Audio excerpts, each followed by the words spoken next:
Bom dia, galera. Olha só, que papo que vai ter aqui agora. O Jefferson, organizador do evento, Fala aí, o pessoal. Boss, Marcelo, varejou das cores e autovia. Eu cismei com a porra varejou das fábricas, cara. Eu cismei com essa porra. Fábrica, Vamos, se Deus quiser. Profetizando. E estamos só com o Whitney. Tu convidou o Whitney? Cadê o Whitney? O Whitney é referência hoje no mercado de estética automotiva e é importante para o mercado de Rio de Janeiro que uma pessoa do estado do Rio de Janeiro estivesse aqui como uma referência, né, cara? Sou carioca, nasci aqui, vivi aqui praticamente minha vida Carioca inteira. de onde? Da Tijuca. Aí tá carioca. Carioca da gema mesmo, irmão. É. Então, morei só 6 meses fora, mas meus 40 anos de vida foi todo aqui. E quando a gente esteve ali, eu falei, cara, tem que ter alguém que seja uma referência no Rio de Janeiro.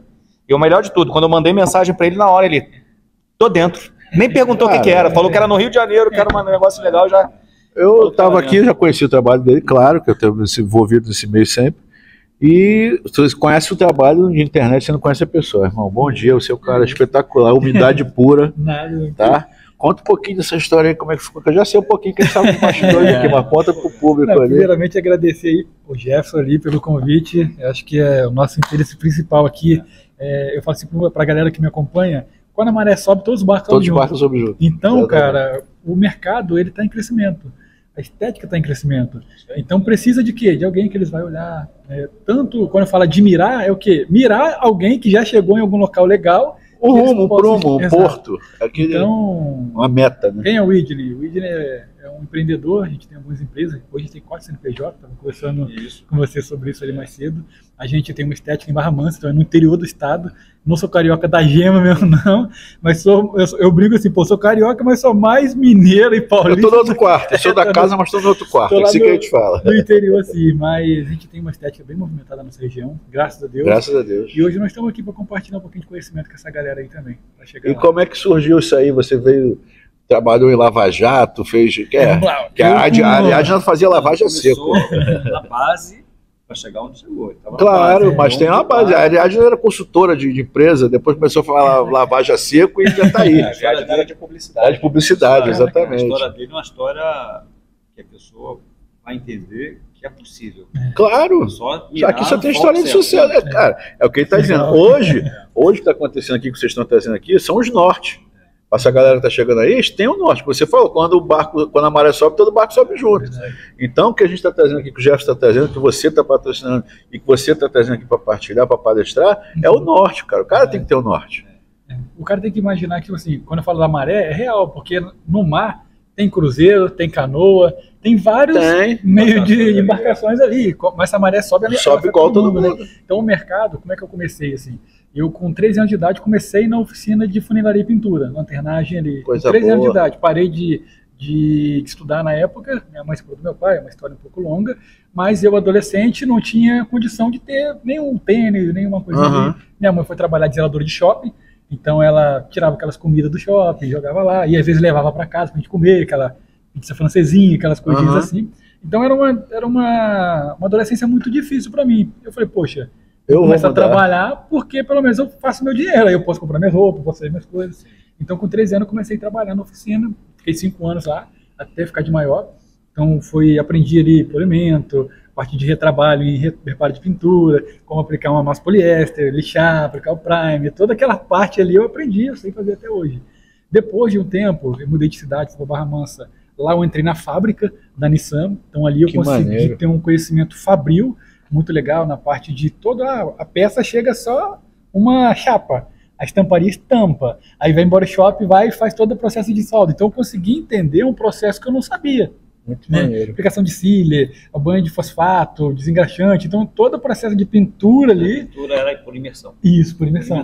Aí vinha, emergia, saía. Entrava no túnel, fazia todo o processo de limpeza da peça que vinha do body shop, desengraxante. Depois vinha toda na parte de robô lá, fazendo o processo de pintura, né? A tinta lá era base d'água, e tava brincando ali que era PPG.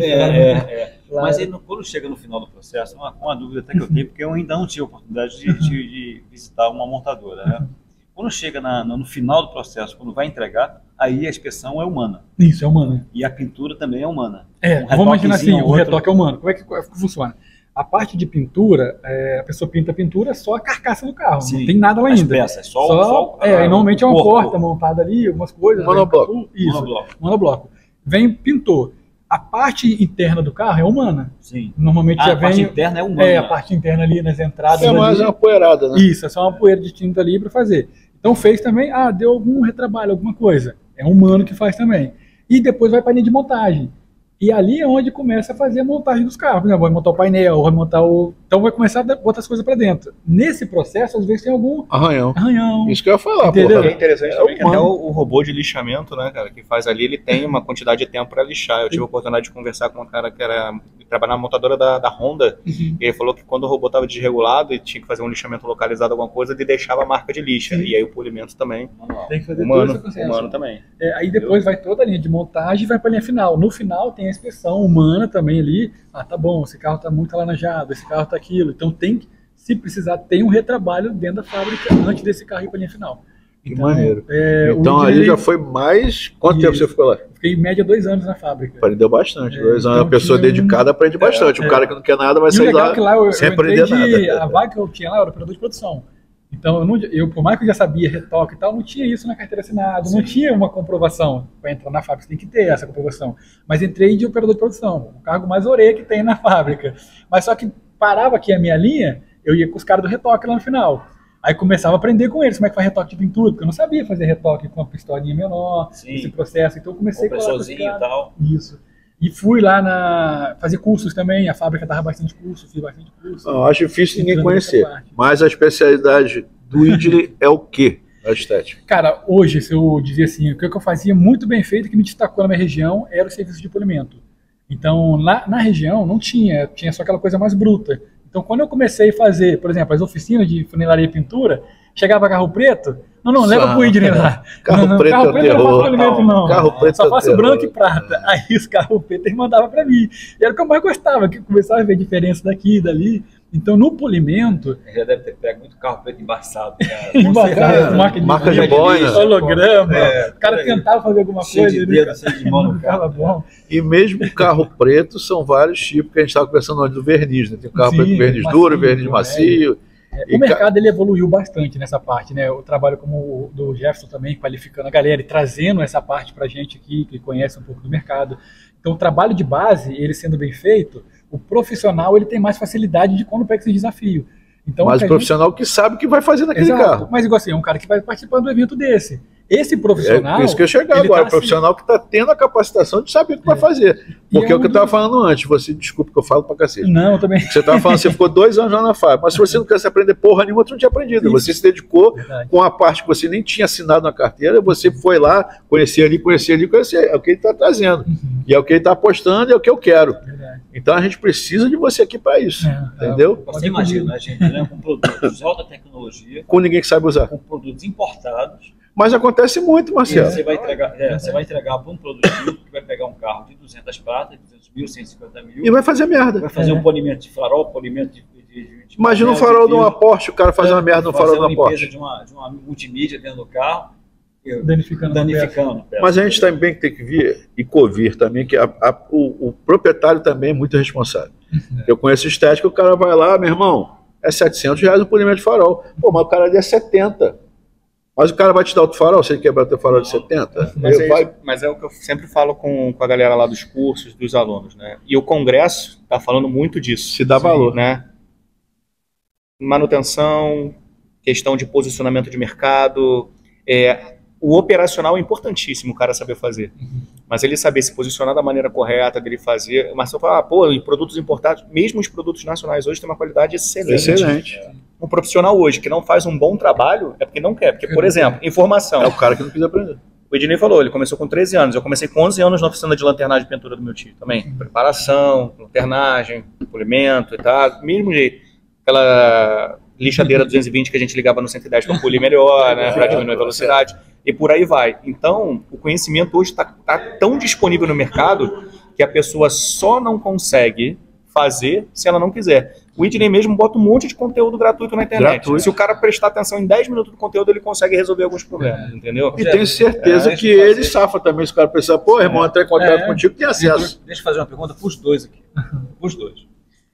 Na parte de processo, que eu estava falando contigo agora de manhã, na parte de processo de fabricação, na parte de processo de tinta, as fábricas pedem uma sequência de produtos na mesma linha. O primer de uma linha, da mesma linha que a tinta, que é da mesma linha verniz, e assim vai. Justamente para que o dono da oficina, o pintor, tenha garantia dos produtos. Na estética, eu vejo uma situação interessante, porque é o seguinte, misto. Você usa um produto de uma marca, um polidor de outra marca, um refino de outra marca, uma boina de outra marca, tudo junto e misturado e tudo funciona. Bom, isso aí é legal ou não é? Porque na hora que dá problema, por exemplo, você pega uma fábrica, não vou citar nomes, que são várias fábricas e tal. Então você pega uma fábrica que tem uma tecnologia. E toda a sequência de produtos é balanceado naquela tecnologia, naquelas resinas, naqueles produtos e tal. Aí você pega um produto de base, utiliza de outra fábrica, que tem outra tecnologia, que são outros fabricantes, naquele processo. Aí chega no final, você vai usar um vitrificador, que também é de outra fábrica, de repente precisa de ancoragem. Então, é um processo que eu vejo no mercado de estética, um negócio muito solto. Não, porque fulano lançou um produto agora, eu tenho que comprar. Porque o outro fulano lançou 2 dias depois, eu também tenho que comprar. Então, fica a coisa meio pulando para um lado, pulando para o outro, e não tem sequência de trabalho. Aí quando nasce o filho feio, quem é um pai? É um produtivo? Como é que é isso aí? Vamos lá. A primeira coisa que a gente tem que entender sobre o processo de polimento. Né? O processo de polimento ele é diferente do processo de pintura. Sim. A pintura ela necessita de muita química. Sim. O polimento tem a abrasão química, né? Mas ele também tem a abrasão física. O que é o polimento? É o nivelamento de superfície através da abrasão. Sim. A gente faz isso de 2 formas. Cara, o professor. Química e física. Química composto polidor, física, lixa, boina, máquina e principalmente a habilidade que a gente tem de conduzir isso daí. Exatamente. E hoje, o equilíbrio entre essas 2 vertentes, química e física, é de extrema importância. Sobre a questão de usar a mesma marca, né? Se você faz o nivelamento e não deixa resíduo sobre a superfície, não importa a marca que você usa. O resultado final vai ser o mesmo. Se você faz o processo de pintura dentro de uma qualidade de excelência, daí para frente... De polimento. De polimento. Né? O que diferencia a questão da repintura do polimento? Pega uma marca que tem o primer para você fazer o fundo. E depois você vem com a tinta. Esta tinta vai ancorar melhor sobre aquele primer porque ele usou aquele primer como base para formular a tinta. Já no quesito polimento não tem isso, porque a gente preza pela remoção dos resíduos. Vamos imaginar assim, quando você, na repintura, você tem todo um processo para até mesmo no tempo de pré-cura para você jogar uma outra de mão, alguma coisa em cima. Para a química deles casar. Ancoragem, né? A molécula de um interferindo com a molécula para dar aquela ancoragem. Porque se você joga um por cima do outro, daqui a pouco ele vai fosquear, vai dar enfim, algumas contaminações.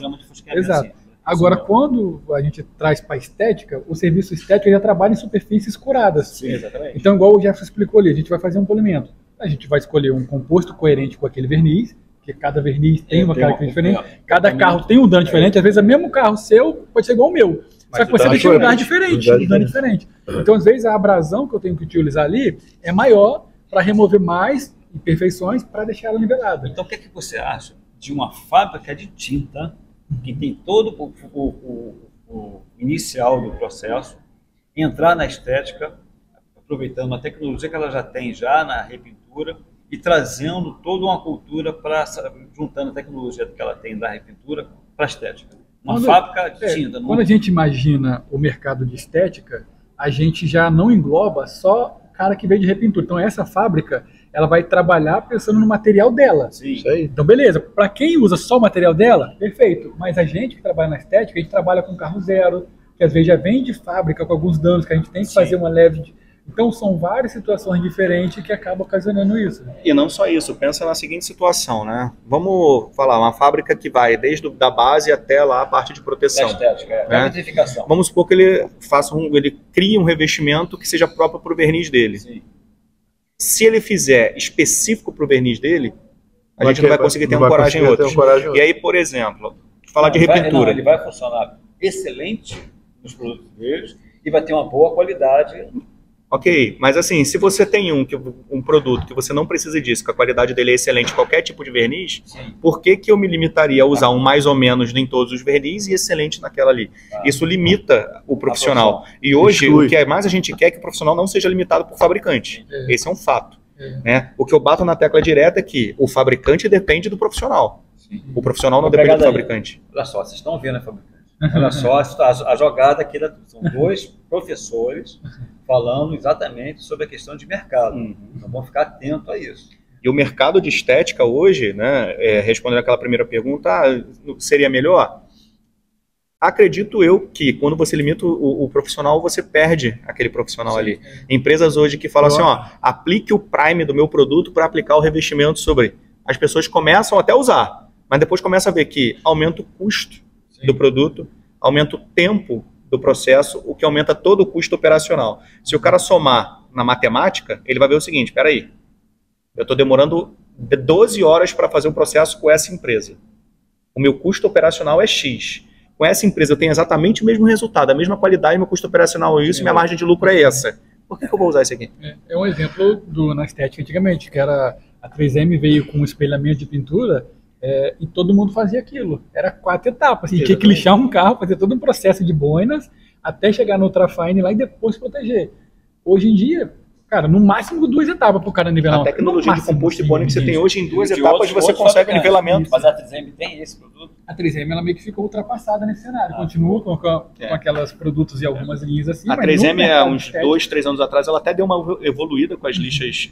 Agora tem lixas Trisact, que eles chamam de pré-polimento. Então hoje eles até diminuíram a quantidade de lixas e processos, né? Mas mesmo assim ainda é uma coisa lenta, custosa, que faz o profissional demandar muito tempo. O profissional tem que economizar tempo. O produto que te faz economizar tempo é o que vende no mercado. Dessa fábrica que eu percebo, a fábrica de como é que você chama a 3M? A 3M é uma fábrica de produtos para... A 3M é uma multinacional. Não, sim, né? mas a parte automotiva, ela é uma mais abrasivos hoje. A 3M, né? ela foi mais parte de abrasivos. Nesse segmento, eu vejo a Norton hoje se preocupando mais com essa situação, porque ela aprendeu a lição, está investindo em produtos, está investindo em produtos de estética, inclusive.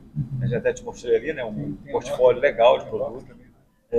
Tem a Vox agora também investindo também nesse mercado, a tecnologia também boa.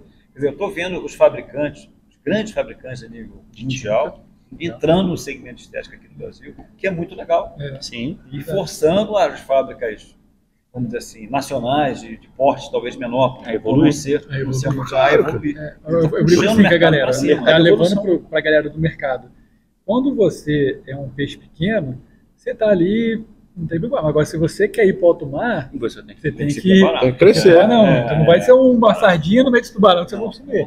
Então, quando entra essas empresas grandes para o jogo, as empresas nacionais que talvez não tenham tanta ênfase no profissional como um todo, elas só querem lançar produto e empurrar para a gente, o profissional se conscientizando disso, ele vai ver uma forma dele. Porque a galera do nosso mercado tem um problema. Eles gostam muito de fazer o serviço. Ele vê o antes e depois, é apaixonado pelo que faz, só que esquece que isso não paga conta. Só saber trabalhar não é suficiente, mano. Chega uma hora tua mulher tá em casa, quer comprar alguma coisa, tem que fazer uma viagem, o filho fica doente, na farmácia. Então as coisas apertam. Então o cara, ele tem que ter muita visão mais estratégica, venda, gestão, ele tem que saber lidar com dinheiro, ele tem que saber diferenciar o que é dele, o que é da empresa. É isso que esse congresso esse foi um dos motivos que eu convidei também o Whitney, porque assim, eu vejo muito pessoal focado em processo. Cara, processo, se tu for no YouTube, tem um monte de gente ensinando processo. Né? Eu me sentia sozinho falando sobre gestão, falando sobre as coisas. O conteúdo todo lá do meu Instagram é só sobre gestão estratégica, precificação. Eu dificilmente falo sobre algum processo técnico lá nas minhas postagens. E quando eu vejo um cara igual o Whitney, que fala muito de gestão, de processo também para os alunos dele, eu falo o seguinte, pô, tá no caminho certo. Então vamos, essas pessoas que a gente procura para que estejam junto com a gente, para fazer um evento desse acontecer. E para gente que está no meio de conteúdo, vamos dizer assim, é cruel essa verdade-chave. Por quê? Quando a gente fala de polimento, todo mundo vai. Eu faço uma live de polimento lá, dá 2.000 pessoas ao vivo comigo. Tu vai falar de gestão, tem 30 pessoas lá. Quando eu vou falar de gestão, aí um workshop de 100 pessoas assim. É isso aí. E é um tema que vai dar muito mais escala para essa pessoa, para depois, se ela ouviu a aula de polimento, ela fala assim, caraca, então eu aprendi sobre gestão. Cara, o que a gente está vivendo é imediatismo. O cara não quer pensar ele quer o peixe. Ele não quer aprender a pescar, não. Ele quer o peixe. É o imediatismo, é o aparecer, é virar mídia. É isso que os caras querem. Entendeu? Ah, fiz o puta do polimento. Pô, apareci, legal. Aí já vai mandar, o Whitney curtiu, aí acabou, filho. O Jefferson curtiu, aí o cara vai bugar, mas ele não sabe administrar aquela porra de jeito nenhum, filho. Isso é cruel pra ele. Galera, muito bom esse papo. Legal, né? Tô te falando. Tem mais assunto pra gente muito tocar, mais assunto. Muito mais assunto. Já vai vir. Quando tiver o estúdio, vamos parar por aqui. A gente vai ter um estúdio de podcast só para falar disso, só para trazer o pessoal convidado, caramba, que tem papo de hora. Pode ser ao vivo no YouTube, a gente fica o dia todo. Tá? Queria agradecer a produção aí, tamo junto. Valeu, pessoal. Ser especial. Gerson vai apertar tua mão 30 vezes hoje, meu chefe. Tamo junto. Fiquei úmido aqui com essa entrevista, tá? Segue o velho, vambora.